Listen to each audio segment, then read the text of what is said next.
Hi guys, here we are back at this discussion settings. This is Andrea Goodsaid with part 3 of the basic WordPress settings walkthrough.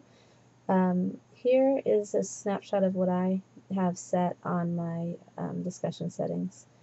These three I just always have them that way. It's got to do with notifications and how the site works with the articles themselves, the posts.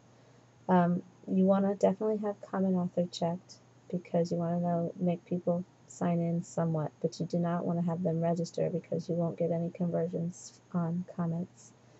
You can, if you have one that you want to set a time limit on, you can do that here.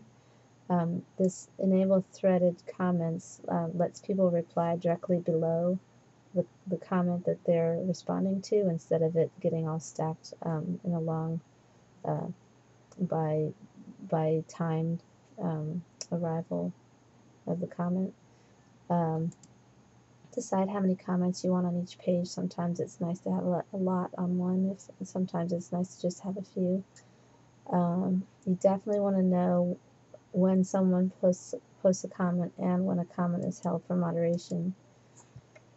In this case, sometimes someone will post a comment and I don't know it because, I wouldn't know it unless that was checked because I have this unchecked. This says that I have to always approve a comment, which you would think would make sense, except that the way I have it set up here is the comment author has to have already been approved once. So that lets people post more freely, and if I've already approved them once, then they can be pushed on through.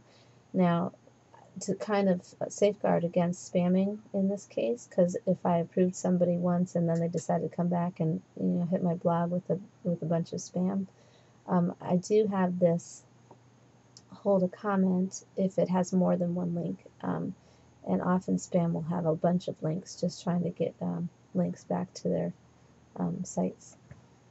So this is I used to always have this checked, but it became kind of pesky the more comments I got, where it was easier to have the conversation flow if I didn't have to approve people that I already was cool with commenting.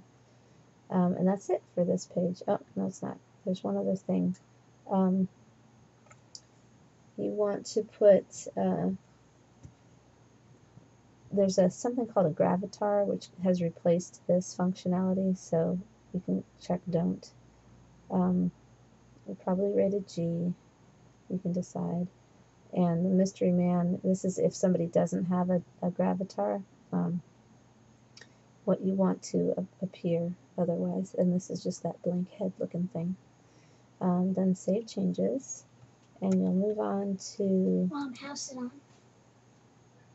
the media tab, media settings, which I don't believe I changed anything in.